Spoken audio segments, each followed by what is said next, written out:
Que te quedaste desde la otra vez.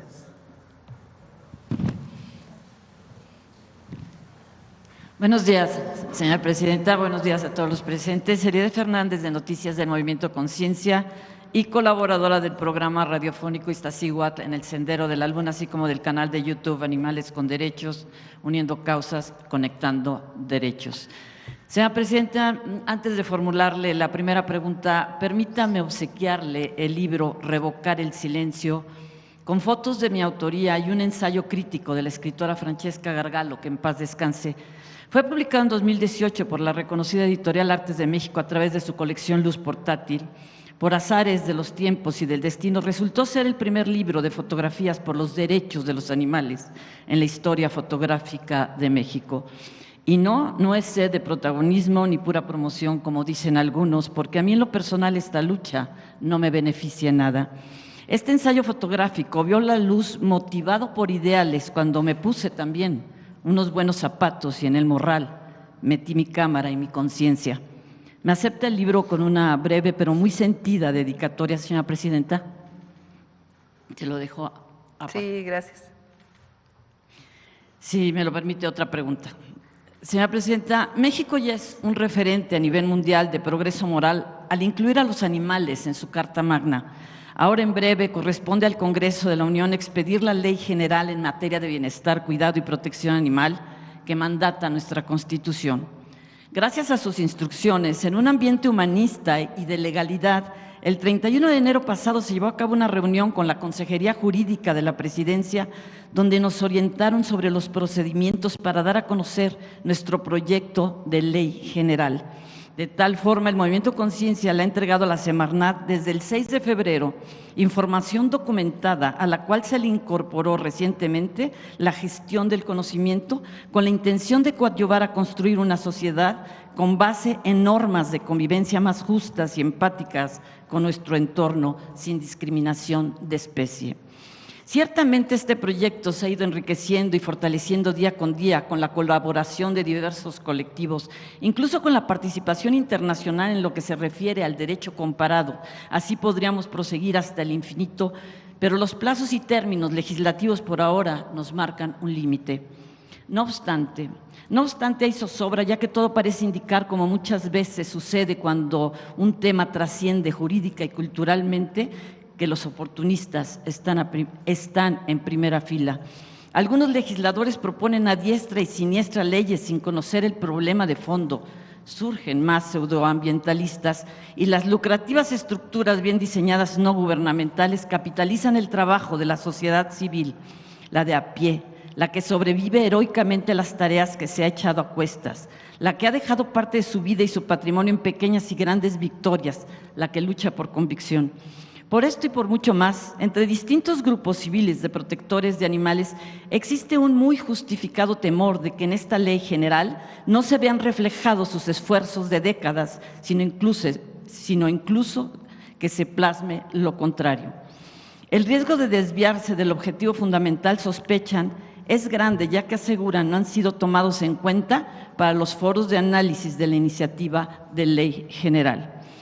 Señora presidenta, por causas análogas a lo anterior expuesto, el Movimiento Conciencia le confió al entonces presidente Andrés Manuel López Obrador su propuesta de ley contra la crueldad animal, que consistía en incluir a los animales en nuestra Carta Magna. Ahora, con la misma confianza, le piden a usted que reciba su proyecto de ley general en materia de bienestar, cuidado y protección animal. Dicen que solo en sus manos tendrán la certeza de que dicho proyecto podrá ser debidamente recuperado y revisado para su consideración y canalizado a las instancias correspondientes. La pregunta, señora presidenta, es: ¿le puedo dejar el proyecto de ley general en materia de bienestar, cuidado y protección animal del Movimiento Conciencia? Estas páginas contienen décadas de lucha y un montón de ideales y de sueños, conscientes justamente de que los sueños no se cumplen, se trabajan. Sí, claro que sí. ¿Sí le puedo dejar? Sí, le decimos a Ernestina, que es quien lleva pues el seguimiento, la coordinación de las distintas leyes, que lo revise, lo empiece a analizar junto con ustedes para poderse presentar para la ley general. Gracias, que no quede en Al el contrario, cajón. claro que sí. Muchas gracias. Gracias.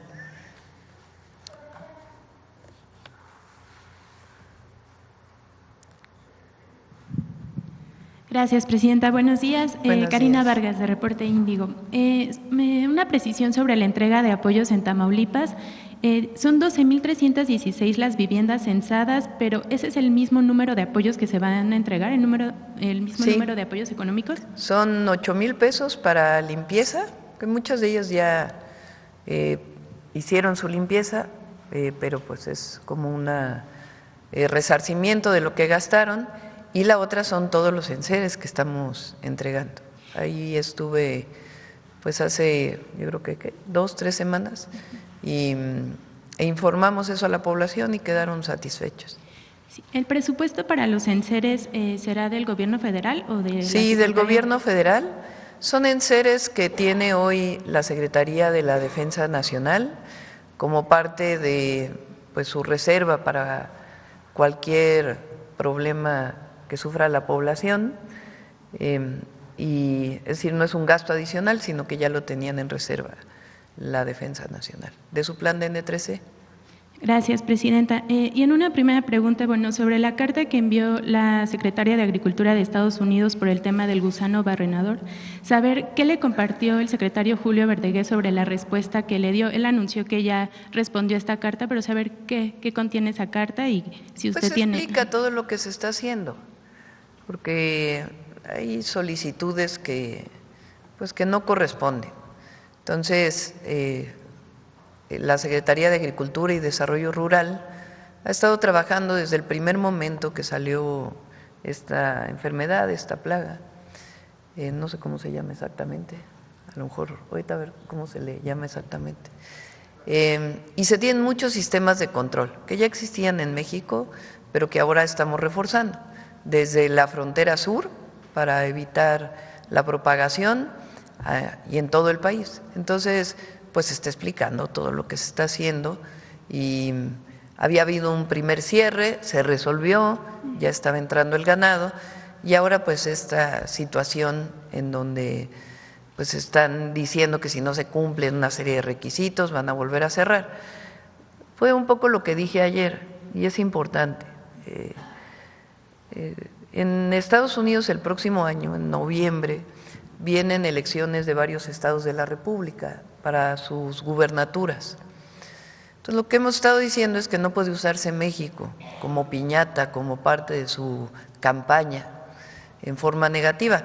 Con estos números deberían de hacer campañas positivas a favor de México, de los latinos, de los mexicanos, para que vieran que van a tener mucho más resonancia política en estos estados. Entonces, hay cosas que tienen razón de colaboración, de coordinación, y otras que consideramos que son excesos. Pero lo importante pues es atender esta situación del gusano barrenador en el ganado. Gracias, presidenta. Que lo estamos haciendo. Gracias. Y sobre la asistencia de la secretaria de Gobernación, Rosa Isela Rodríguez, al funeral del Papa Francisco, ¿le comentó algo? Apenas va a regresar en unas horas, está por regresar, llega aquí en la tarde-noche y ya pues nos platicará cómo le fue, y mañana pues ya podemos platicarles con más detalle. Okay. Ha habido algunos comentarios y críticas sobre que no acudió usted personalmente al funeral. ¿Qué respondería a estas críticas? Estuvimos muy bien representados por Rosa Isela, y así estuvo bien. Muy bien. Y siempre nuestro cariño, reconocimiento y alegado y a la vida del Papa Francisco, un Papa humanista que siempre optó por los pobres y que deja un gran legado al mundo entero, a los católicos y a los no católicos. Y sobre todo porque en México aún hay una gran representación de esta iglesia. Sí. Muy bien. Presidenta, saber si tiene algún reporte sobre el caso del menor Eric Leonardo Terán, de quien se dio a conocer que falleció tras asistir a una excursión de la Academia Militarizada Olin Cuauhtémoc. Padres de familia denunciaron que hay reportes de que el menor habría sido maltratado durante ese viaje. ¿Tiene algún reporte al respecto? Se está haciendo la investigación y con gusto les informamos, pero se va a hacer una investigación profunda. ¿La investigación está a cargo de quién? Del Estado, pero nosotros pues estamos dándole seguimiento. ¿La Secretaría de Educación Pública podría comenzar a hacer una revisión? Tiene que participar también. Sobre todo pues para regularizar este tipo de prácticas que puedan cometerse en centros que tienen… Primero investigar qué fue lo que pasó y también pues regular una situación así, porque pues no puede haber violencia contra las niñas y los niños. Sí, y en estos centros que operan, bueno, bajo el modelo militar. Y finalmente, Presidenta, saber si tiene algún reporte actualizado sobre el caso del Festival Ac Ceremonia. Nos comentó en un primer momento que la Secretaría de Gobernación se reuniría con las familias de los fotoperiodistas. ¿Cuál fue el resultado de estos encuentros? Se está avanzando junto con el Gobierno de la Ciudad de México y la propia Fiscalía de la Ciudad de México. Se está apoyando a los familiares. Y también, como lo mencioné, estamos en la revisión de la concesión. Edna Vega nos está ayudando, la secretaria de Sedatu, y le voy a pedir que venga para que pueda informar el día que informe Vivienda, que informe la condición en la que se dio esta concesión, quién tiene esta concesión, amparos que tienen y recursos de revisión y qué estamos haciendo para poder retirar esta concesión del Parque Bicentenario, que además es mejor que se opere por parte del Gobierno de la República. Y justo este caso, Presidenta, abrió pues la precariedad en la que laboran varios jóvenes en el país, ¿no? En este caso, Berenice y Miguel pues no tenían ni siquiera, o con lo que se ha dado a conocer, pues una paga por esta labor que hacían, sino más bien como muchos jóvenes… Sí, la industria del espectáculo, por llamarle así, pues tiene que cumplir con las leyes laborales. Entonces, aunque sean trabajadores, trabajadoras temporales, pues tienen que tener su seguro social, tienen que tener su pago adecuado. Entonces, Mara también va a estar revisando esta situación. Sí, más bien, bueno, ellos iban por parte de un medio de comunicación, pero pues sí, esta precarización también existe. Sí. ¿Se va a revisar esta situación? Trabajando con las familias. Okay. ¿Podría haber una fecha de cuándo podría darse esta información por parte de la Secretaría de Trabajo? Sí, vamos a invitar a Secretaría del Trabajo, a Edna y a Secretaría de Gobernación para que podamos dar información. Gracias, Presidenta. ¿Qué tal? Muy buenos días a todos y a todas. Juan Hernández de Diario Basta, Tabasco Hoy, Campeche Hoy y Quintana Roo Hoy de Grupo Cantón. Bueno, a propósito de esta cifra que acaba de dar de que los mexicanos serían la 10ª potencia económica, ¿qué le llega a la mente al saber la importancia de lo que es la comunidad mexicana de Estados Unidos? Sobre todo también ayer que usted mencionaba que pues México no es piñata de nadie, ¿no? O sea, realmente la importancia que tienen los mexicanos ahí en Estados Unidos. Las y los migrantes en Estados Unidos, mexicanos, pues han estado ahí por varias generaciones. Es más, cuando nos quitaron la mitad del territorio ya vivían ahí, o más de la mitad del territorio. Y a lo largo de la historia, pues ha habido migración por dos razones. Una, la necesidad de las y los mexicanos de buscar una vida mejor para sus familias, y la otra, la necesidad de la economía de Estados Unidos de que haya trabajadores y trabajadores que ayuden a desarrollar su economía. Fíjense, son nada más, a ver, pone el número otra vez, de los 38 millones que se estiman, hay quien habla de 40 millones, son 4 millones que no tienen documentos, pero la mayoría de ellos ya llevan muchísimos años en los Estados Unidos y contribuye. Se estima que 20% del ingreso de las y los mexicanos es enviado en remesas. ¿Qué significa? Que el 80% se queda en los Estados Unidos en ahorro, en consumo, en pago de impuestos. Entonces, esta idea de que las y los migrantes quitan trabajos es todo lo contrario, ayudan a la economía de los Estados Unidos. Entonces, es muy importante que todas y todos los mexicanos lo conozcamos y todas y todos los estadounidenses lo conozcan también, todas las nacionalidades, pero particularmente nosotros y los estadounidenses, para que reconozcan ese trabajo, que sepan lo que significa para su país y que sea parte pues de todos los diálogos también en los temas de migración.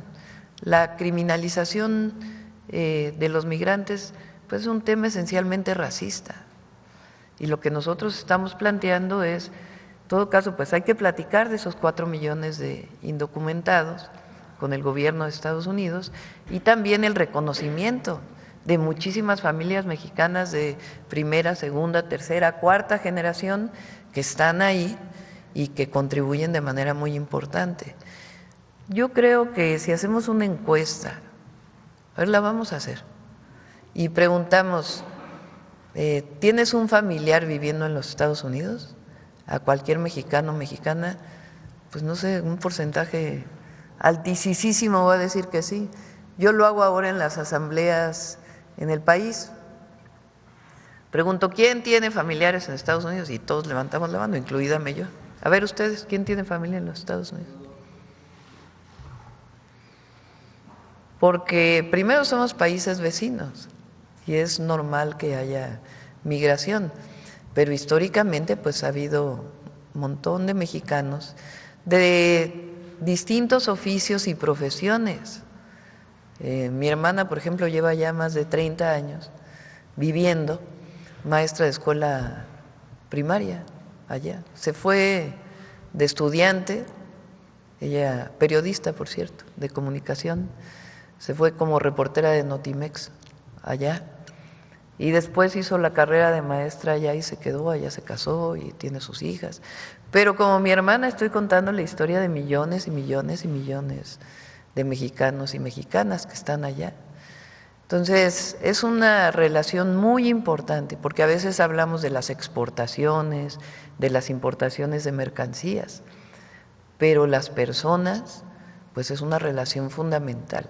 Y tiene que haber un reconocimiento de lo que contribuyen a la economía de los Estados Unidos. Por eso es importante mencionarlo aquí, porque nos da datos, nos da información para que todas y todos tengamos esos datos y podamos platicar, debatir, ponerlos públicamente para que todas y todos sepamos la importancia de nuestros hermanos migrantes en Estados Unidos.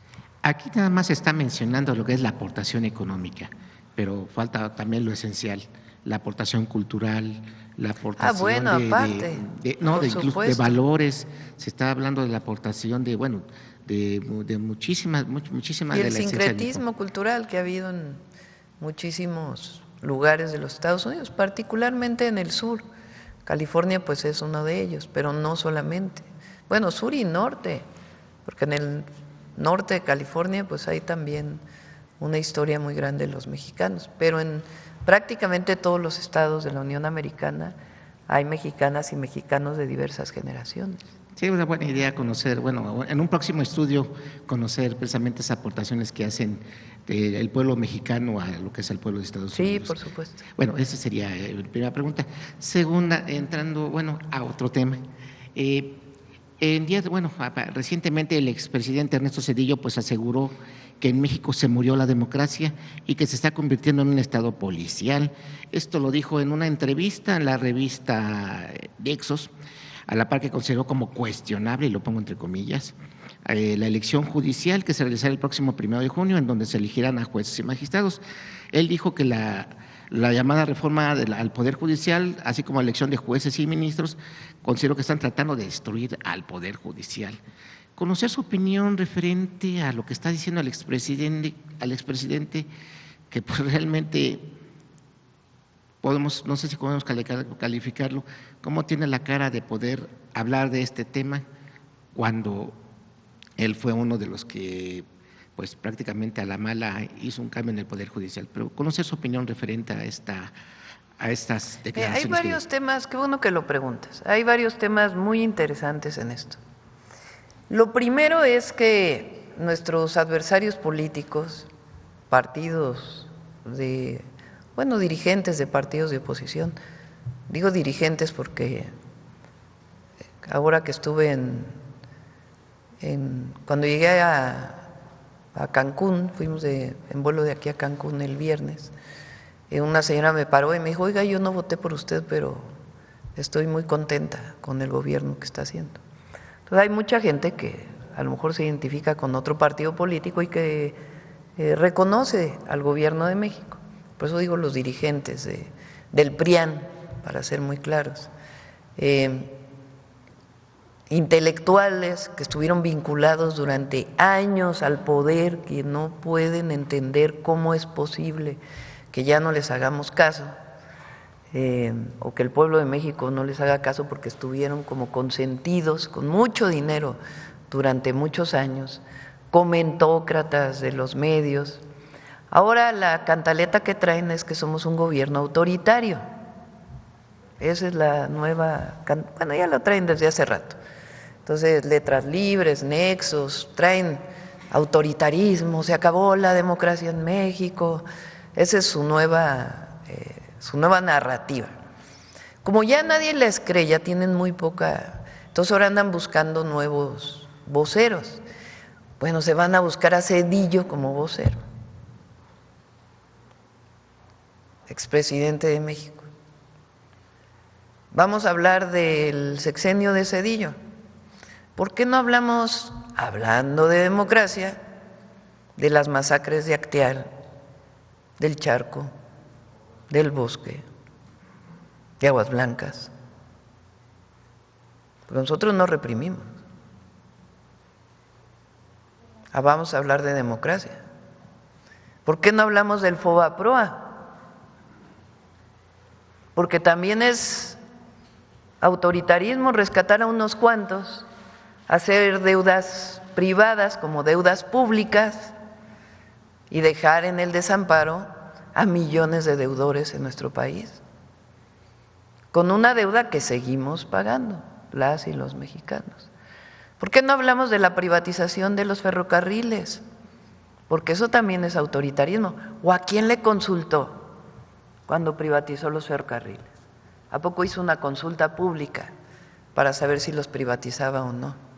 Y después acabó con los ferrocarriles de pasajeros y después se fue a trabajar a una de las empresas que fueron beneficiadas de la privatización. ¿O qué eso no es autoritarismo? ¿O por qué no hablamos de la desaparición de la Corte y la decisión a modo de una nueva Corte impuesta por él? Porque él propuso a cada ministro y ministra de la Corte, ministros, porque eran hombres, de aquella época. ¿O por qué no hablamos del Consejo de la Judicatura, que estaba dirigido por la misma persona, presidenta de la Corte? ¿O que eso no es autoritarismo? ¿O por qué no hablamos de lo que dice la Bastida?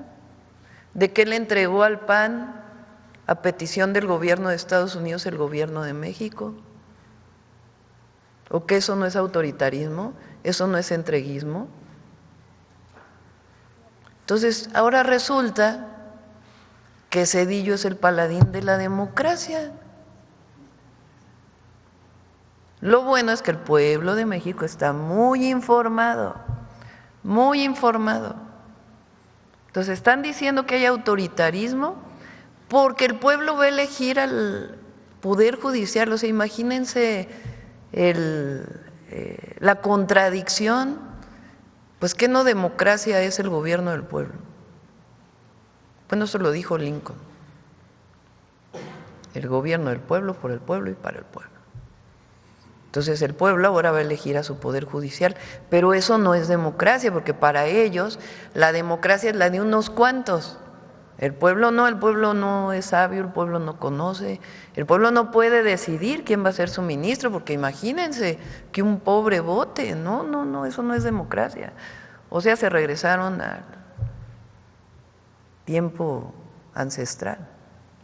Entonces, están buscando un vocero, imagínense, Zedillo como vocero.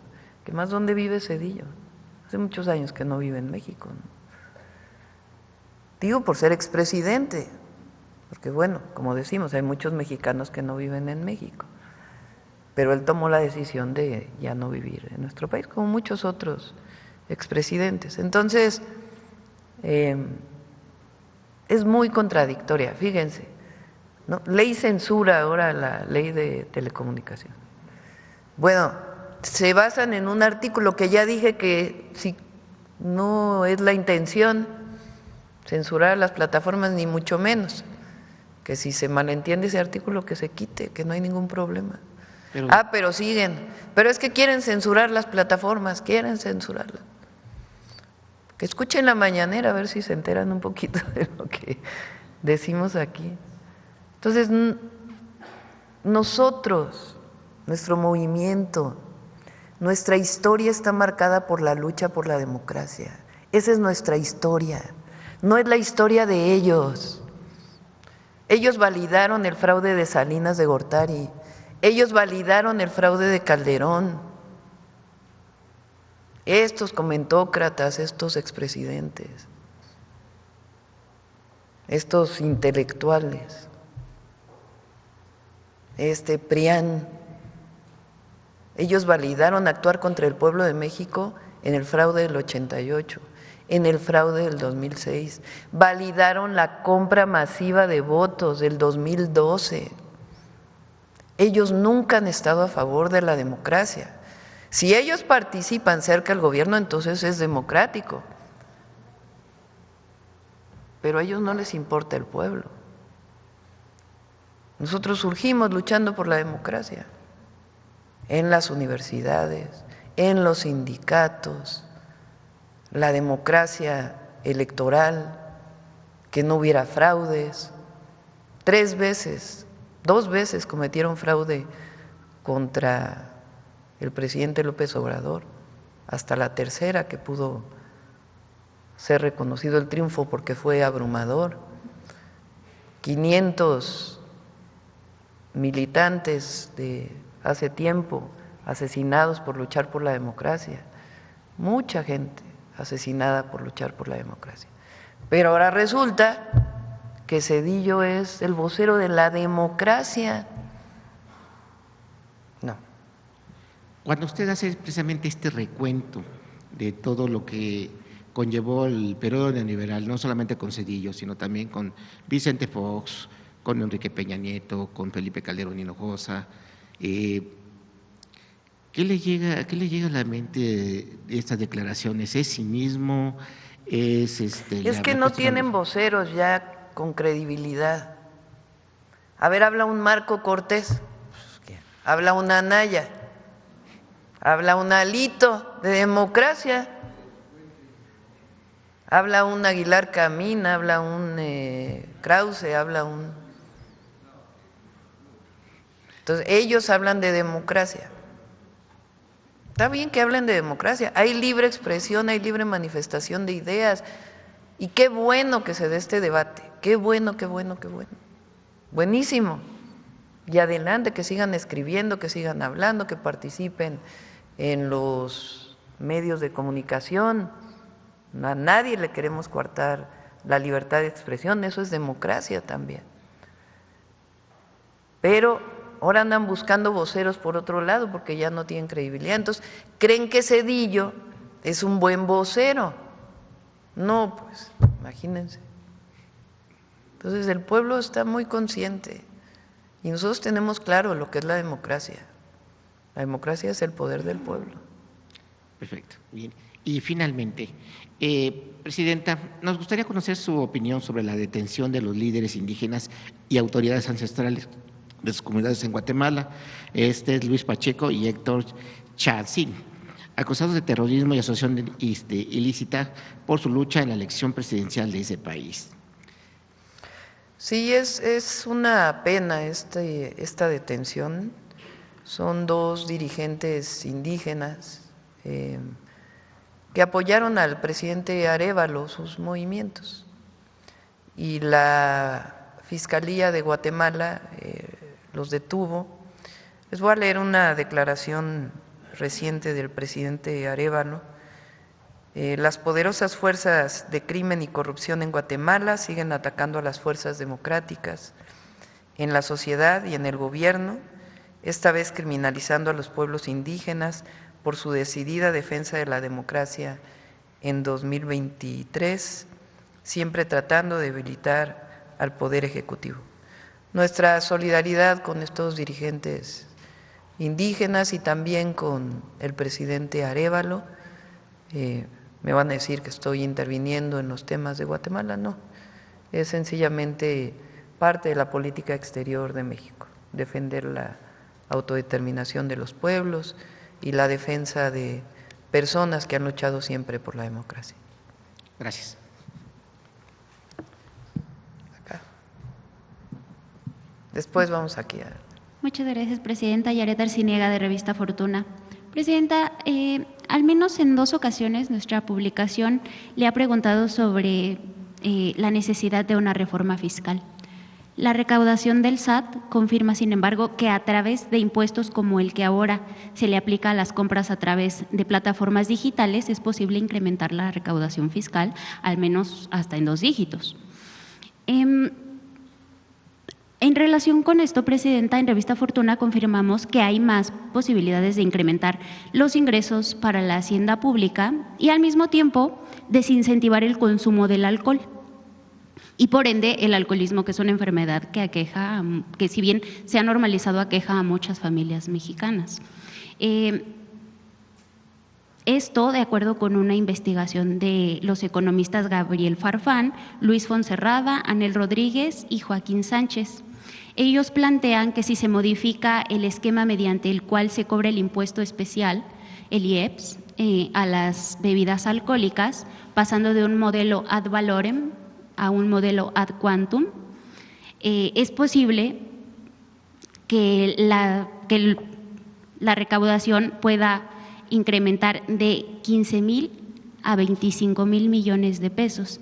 Esto quiere decir pasar de un ad valorem a un ad quantum, quiere decir que se graben las bebidas alcohólicas de acuerdo con los grados de alcohol y no con el precio o con lo que cuesta producirlas, ya que muchas bebidas que se producen, es muy barato producirlas, Presidenta.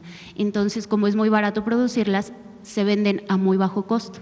Esto hace que los jóvenes y que personas en situaciones vulnerables puedan acceder pues más fácil a estas bebidas. Además de que se recaudarían pues muchos más impuestos, mucho más dinero para la hacienda pública, pues esto también ayudaría a desincentivar el consumo. Presidenta, nada más plantearle, ¿su gobierno estaría de acuerdo con llevar alguno de estos ajustes a cabo? Todavía se puede buscar manera de seguir buscando manera de recaudar más impuestos sin llegar a una reforma fiscal, Presidenta. La primera es seguir combatiendo la corrupción. Esa todavía hay espacios que tienen que ver con evadir impuestos. Esa es la que da más resultados antes de estar pensando en grabar. Por eso fíjense, ¿no?, entre el año pasado y este año, nosotros redujimos el déficit. El año pasado, al cierre del 2024, el presidente López Obrador tomó la decisión de cerrar todas las obras que tenía y eso generó un déficit de ese año, 2024. Déficit quiere decir que hubo un poquito más de deuda. Tampoco estas cosas que habla el Fondo Monetario y que no ha entendido nada de lo que está ocurriendo en México. Entonces nosotros para iniciar el año decidimos disminuirlo. ¿En cuánto lo disminuimos? Pues en 2 puntos del PIB. Estamos hablando de casi 700,000 millones de pesos. Y sin embargo, estamos recaudando más. Y no hemos parado ni los programas de bienestar, es más, hay nuevos programas de bienestar, ni las obras públicas. ¿Cómo es que estamos recaudando más? Yo dije que había 2 áreas donde todavía había mucha oportunidad. Una, la simplificación del SAT, que todavía seguimos trabajando en ella, Y la otra, aduanas. En aduanas ya va casi más de 100,000 millones de pesos de recaudación adicional por varias acciones que se han tomado para evitar evasión fiscal. Entonces, lo primero es eso antes de pensar en subir impuestos. De todas maneras, pues esto que planteas vale la pena revisarlo. Sí, porque y no algunas otras se acciones. agregaría una tasa, no se impondría una tasa adicional. Si sino no, se que haría de manera distinta. Ajá, Se revisa. solo se cambiaría el sistema por el cual, cómo se graban, y esto pues también ayudaría a que los jóvenes y que las personas que menos tienen, más pobres, que están en situaciones vulnerables, pues no puedan acceder a este tipo de bebidas que son de muy mala calidad, que tienen muchos grados de alcohol y que… Bueno, pues, esa es otra cosa, ¿eh? O sea, la calidad de las bebidas pues tiene que revisarse siempre por las autoridades sanitarias, pero revisamos la propuesta que haces. Muchas gracias, Presidenta. Como segunda pregunta, respecto al PIB, ¿será el 30 de abril cuando el INEGI dé a conocer la estimación? A ver, pon la primera plana del financiero.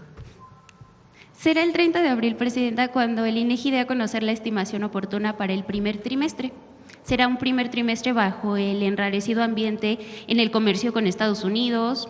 Para febrero se logró un crecimiento inesperado superior al 1%, Presidenta, gracias a que consumidores y empresarios pues adelantaron compras e inventarios. Presidenta, ¿salvamos ya la recesión?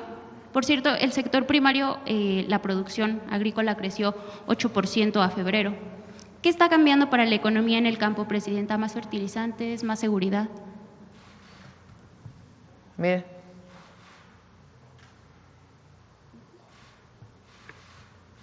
ya ven que decían que no íbamos a crecer, que estaba muy mala economía, y que yo les decía, no, espérense. Y todavía falta construcción, porque apenas estamos dando el impulso a la construcción pública, que ustedes saben que uno de los sectores que más impulsa y dinamiza la economía, pues es la construcción. Entonces, apenas está desarrollándose la vivienda. Yo pienso que en unos 2 meses, más o menos 3 meses, quizá esté ya todas las unidades habitacionales que estamos construyendo ya en su máximo. Y la obra pública, que también apenas inicia. Ayer el general Vallejo, que está a cargo de la construcción, los ingenieros militares, el agrupamiento Felipe Ángeles, están a cargo de la construcción del México-Querétaro y el México-Pachuca, y también del tren de carga, en el Tren Maya.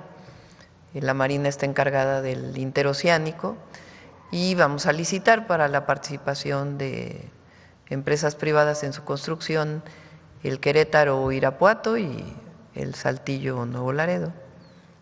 Bueno, ayer el general Vallejo decía que el México-Querétaro van a ser como 200,000 empleos directos. Claro, son en 3 años, pero de todas maneras apenas inició esa construcción. Entonces, en el segundo trimestre, pues ya se va a ver reflejado también construcción y otros temas. Recuerden que México tenemos todavía pendientes en el tema de aranceles con Estados Unidos, que son las automotrices, autopartes, que hoy tiene 0 aranceles y que estamos viendo cómo se va a resolver eso, y también vehículos completos que se exportan, el contenido estadounidense, y el acero y el aluminio, que seguimos dialogando con el gobierno de Estados Unidos. Pero todo lo demás no tiene aranceles. Todo lo demás se mantiene el tratado comercial con Estados Unidos. Si se exporta a través del tratado, son 0 aranceles. Entonces, eso significa muchísimas empresas de exportación en México que siguen exportando sin aranceles, aparte de la ventaja competitiva de estar cerca de los Estados Unidos. Ahora, lo que queremos con el Plan México es que no solo tengamos una economía de exportación, porque estamos importando también muchísimo, sino que fortalezcamos la producción nacional para el mercado interno. Y eso es lo que estamos haciendo con el Plan México. Para el sector agrícola, Presidenta, creció 8%. ¿Qué está pasando con la economía en el campo? ¿Más fertilizantes, más seguridad? Bueno, ahora los fertilizantes se están dando más a tiempo, porque logramos desde el año pasado, ya venía en Pemex este trabajo, pero logramos acelerar la producción de fertilizantes por parte de Pemex para poderlos entregar de manera gratuita. Entonces hay muchos estados que ya lo tienen. Y aún con la sequía, porque los estados del norte están viviendo una sequía importante. Entonces vamos a seguir trabajando, pues de eso se trata, de no quedarse de brazos cruzados frente a una situación internacional, sino trabajar permanentemente, no solo por el crecimiento económico, sino sobre todo por el bienestar del pueblo de México, que es lo que nos interesa. Presidenta, ya por último, en Revista Fortuna se hizo una revisión de las devoluciones de saldos a favor de los contribuyentes. La revisión se realizó entre 2018 y 2023 y encontramos que el gobierno del presidente López Obrador llegó a pagar tan solo en 2022 más de 1 billón de pesos por devoluciones tributarias entre IVA, ISR, IEPS. De enero a diciembre de este año, las resoluciones a solicitudes superaron los 2 millones, Presidenta. Nunca se dejó de pagar la devolución. Según cifras de los informes tributarios y gestión, la pregunta, Presidenta, es si le han reportado en este proceso de devolución para el 2024, si ya se eliminó el problema de comprobantes apócrifos y en qué medida complicó el proceso de reembolso a los contribuyentes el aumento inédito de cobro a impuestos en plataformas digitales. Si quieren traemos a Tony para que explique ahora que se cierre abril la recaudación, pero se van a devolver, o sea, todo lo que es por ley, todo se tiene que devolver y todo se va a devolver. O sea, que no se preocupen los contribuyentes, lo que es la devolución de impuestos se tiene que devolver y se va a devolver a tiempo en el marco de la ley. ¿Impactó estas cifras inéditas de cobro a las plataformas digitales? Entiendo, a ver si está Tony por ahí, si mal no recuerdo son 5,000 millones de pesos, pero ahorita a ver si, no recuerdo si es la cifra anual o solo trimestral, creo que es la cifra anual. A ver ahorita que nos comente. Muchas gracias, Presidenta. Sí. Buenos días, Presidenta. Hoy en el Heraldo de México se está publicando una encuesta en la que el 78% de la población está a favor del trabajo que realiza. Si nos puede regalar una opinión al respecto. Sí, pues, a ver, pónganla al Heraldo.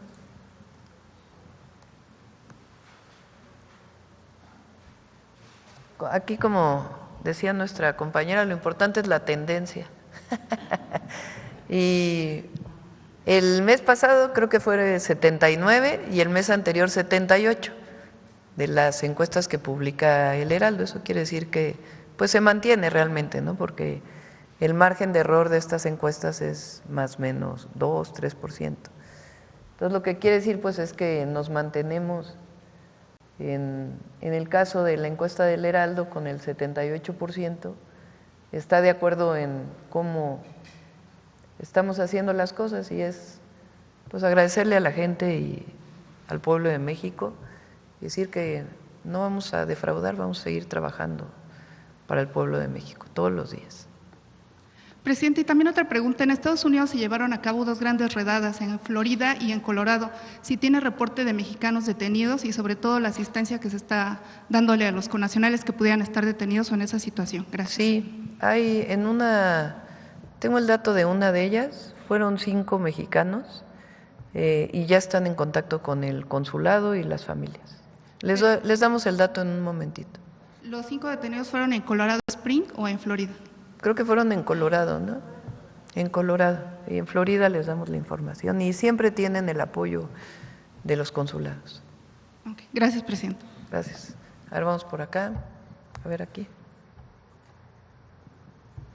tal? Buen día, Presidenta. Oscar Zamudio para Sagacín del Estado de Hidalgo. El día de ayer, durante el arranque de la construcción del tren México-Querétaro, usted solicitó al pueblo queretano que se le otorgara a la última estación el nombre de la corregidora. ¿Cuál es el mensaje que quisiera darle a las nuevas generaciones con esta sugerencia, Presidenta? Pues las mujeres en la historia. Es el reconocimiento de las mujeres en todos los ámbitos, las heroínas que tienen nombre y las heroínas anónimas. Durante años, bueno, cuando yo estudié, ni Leona Vicario aparecía en los libros de texto. Sí aparecía Josefa Ortiz, pero ni Leona Vicario. Entonces ahora el que llegue una mujer o que lleguemos todas a la presidencia tiene que ver con esto también, con el reconocimiento de la participación de las mujeres en la historia de México. ¿Alguna sugerencia para el tren México-Pachuca, para el nombre de alguna de las estaciones? Pues ya vamos a revisarlo. Otra mujer, sí.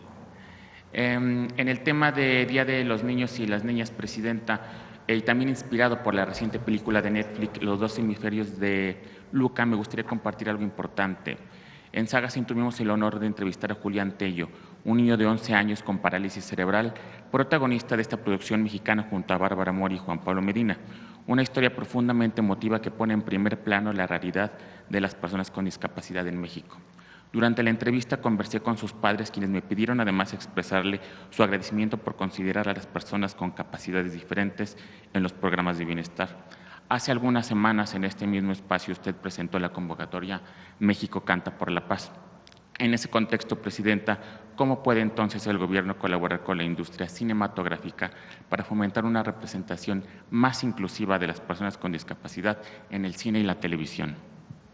Eso es una buena pregunta. Vamos a trabajarlo y vamos a pedirle a Claudia Curiel que también sea incluido en México Canta. Que por cierto, hoy es 28, ¿no? Creo que hoy inician las inscripciones, ¿no? Al México Canta. Ok, sí, Presidenta. En otro tema, el gobernador de Hidalgo, Julio Menchaca, anunció el Plan Hidalgo, una estrategia alineada al Plan México enfocada en proteger la economía local frente a los nuevos aranceles de Estados Unidos. Este plan contempla más de 88 proyectos de inversión con metas ambiciosas y una generación de más de 129,000 empleos. A propósito de esta coordinación entre gobiernos estatales y federales, ¿estaría considerando el gobierno federal ampliar y reforzar la estrategia del Plan México con recursos específicos o ventanillas únicas para que otros estados se alineen a este tipo de planes regionales, sobre todo los estados que tienen menos ingresos propios? El 16 de mayo vamos a anunciar la licitación de los polos de bienestar. Ahí vamos en tiempo. Además nos retrasamos en la presentación de todas las obras públicas, lo vamos a hacer esta semana, pero todo lo que planteamos el 3 de abril del Plan México, vamos en tiempo informándolo. Y uno de los temas que planteamos, 16 o 19 de abril, de mayo, es la licitación de los polos de bienestar. ¿De qué se trata? Son terrenos muy grandes, dependiendo del estado o de la entidad de la República. En algunos casos son 700 hectáreas, como en el caso de Hidalgo, en otros casos son 60 hectáreas, 50 hectáreas, que hemos valorado que pueden ser zonas para el desarrollo industrial, principalmente manufacturero, con parques industriales, pero les llamamos de bienestar porque la idea es que cerca esté la vivienda, que haya escuelas, que haya hospitales, es decir, que no solamente sea la inversión, sino que pensemos en las y los trabajadores que van a trabajar en esas fábricas. La licitación tiene que ver con que esos polos de bienestar van a tener incentivos fiscales de distinto tipo. Entonces se licita y hay distintos mecanismos para que se incentive la inversión privada en todos estos lugares. Hidalgo tiene dos, uno de ellos está en Tula, que es el Parque de Economía Circular, o bueno, cerca de Tula. Tula, más bien Hidalgo, van a pasar por ahí los dos trenes. El México Querétaro tiene dos estaciones en Hidalgo, una en Tula. Y obviamente el México Pachuca, pues también Ciudad de México Pachuca, Ciudad de México Querétaro. Entonces Hidalgo tiene un potencial de desarrollo muy grande, además de que aunque el AIFA esté en el Estado de México, pues está esquina con Hidalgo y ahí se están planteando muchos polos de desarrollo en este momento. Entonces sí, Hidalgo, además de la inversión pública del gobierno del Estado, del gobierno de México, pues toda la inversión privada que está llegando a Hidalgo, que es muy importante. De ahí mi insistencia en bautizar alguna de las estaciones de los trenes, de las estaciones que van a pasar por Hidalgo. Y por último, Presidenta, en estas vacaciones de Semana Santa, saber si tienen algún reporte de la afluencia de los pasajeros en el Tren Maya y de los hoteles que se encuentran en esa región durante esta temporada, la ocupación hotelera, y qué expectativas tendrían estos hoteles y el Tren Maya para las vacaciones de verano. Pues fíjense, ¿qué fue? El viernes en la noche nos fuimos al último tren que va de Cancún a Mérida, venía lleno, llenísimo, no había prácticamente asientos disponibles. Nosotros como una semana antes dijimos que íbamos a ir y cuando nos subimos venía llenísimo el tren. Y le pedimos a la Sedena, a la Defensa, que nos dé toda la información, pero van más de 1 millón de usuarios en el tren. Terminando mayo van a estar listos todos los centros de atención a visitantes, prácticamente todos, va a quedar uno por ahí pendiente, que pues vinculan al Tren Maya con los centros arqueológicos, con los sitios arqueológicos mayas. Entonces va creciendo muchísimo y el Quintana Roo en particular pues es el destino de preferencia. Es impresionante lo que llega a Quintana Roo. Muchas gracias, Presidenta. Gracias. Gracias, buen día, Presidenta. Daniela Caballero, de Poder México. Desde nuestra plataforma, pues hemos dado seguimiento a cómo distintas figuras del ámbito social, deportivo, empresarial y cultural han contribuido a proyectar a México a nivel internacional y también en el desarrollo interno del país.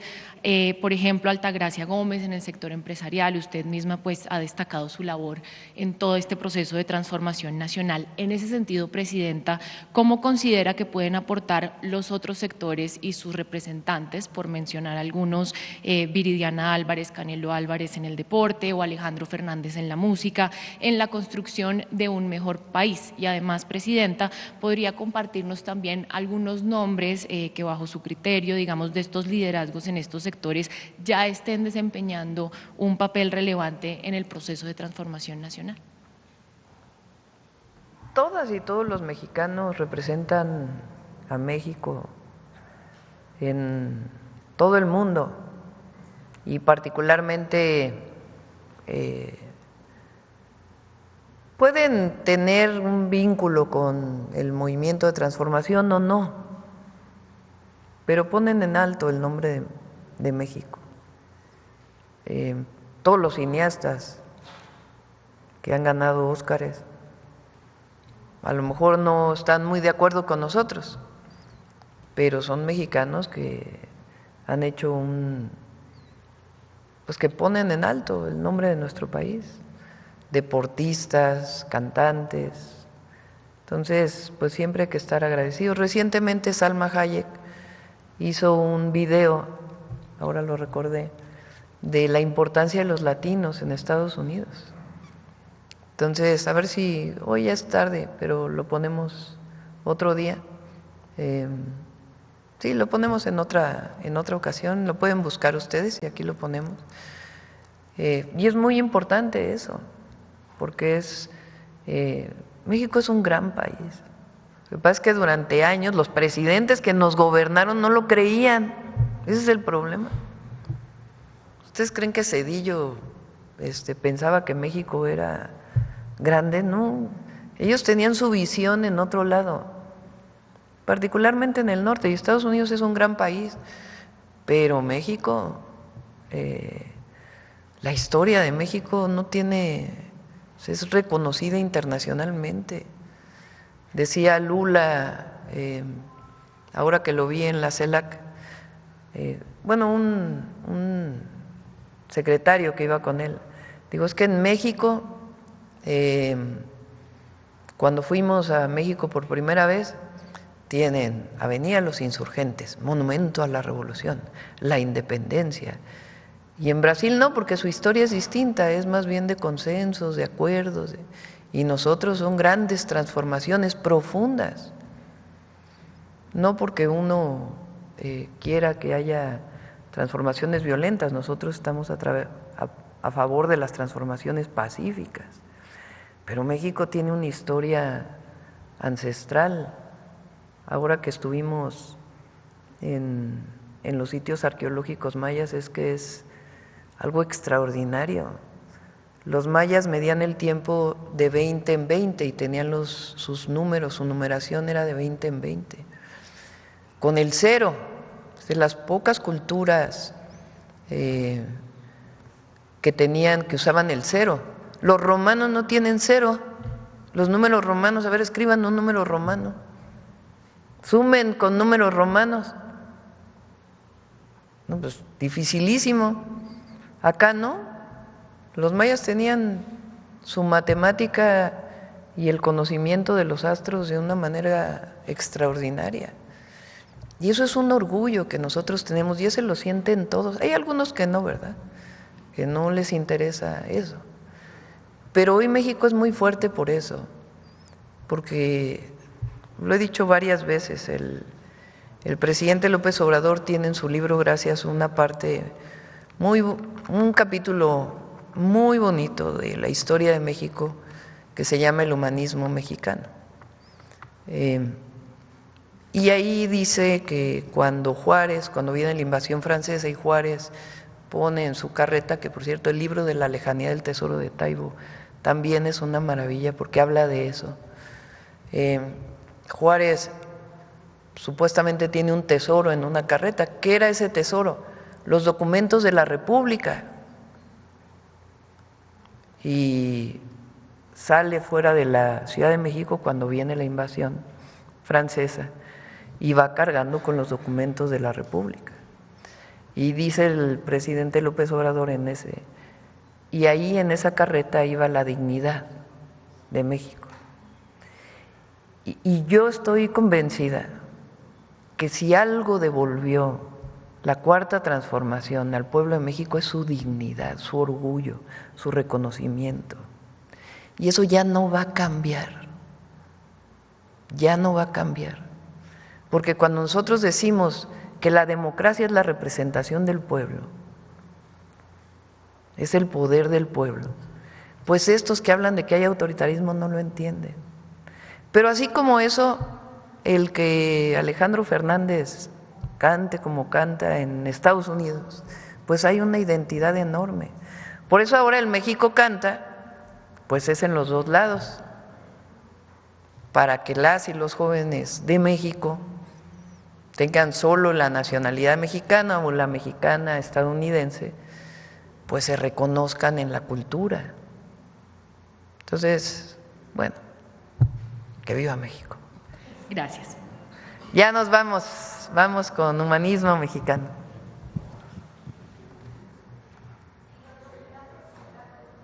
¿Perdón?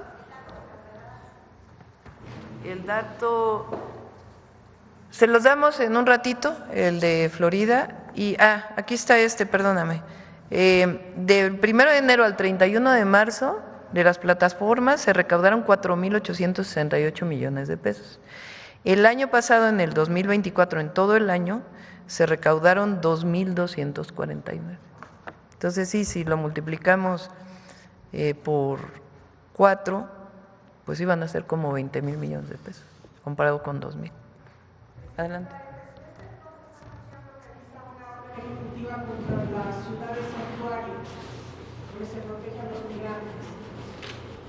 Siempre vamos a defender nosotros a nuestros connacionales, a los migrantes. Ya vamos a anunciar estos cambios que vamos a hacer en los consulados para que tengan todavía mucho más impulso de apoyo a todas las mexicanas y mexicanos.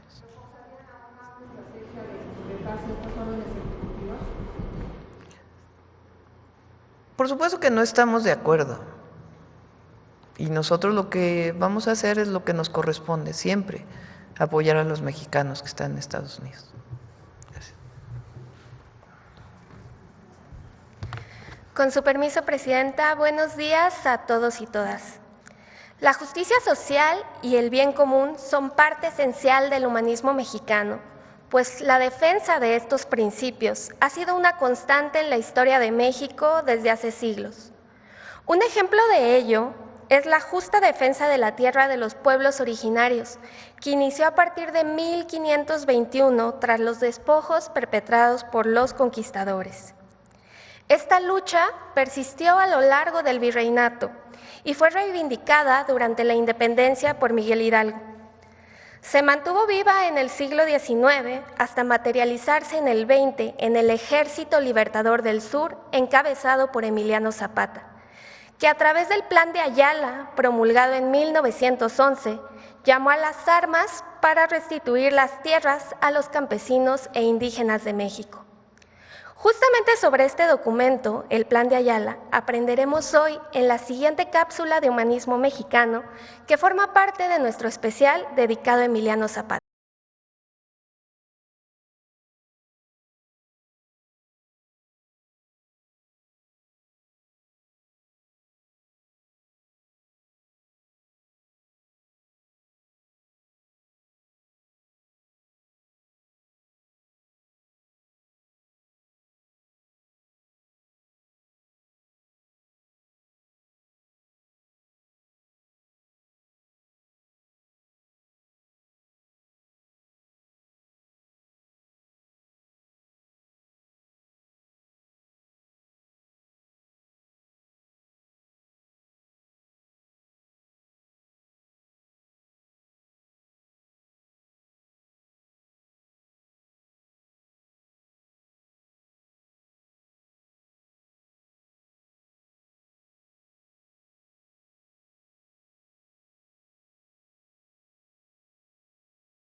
Mexicana de 1910, el general Emiliano Zapata defendió el Plan de Ayala que rescata y recoge las causas del agrarismo mexicano.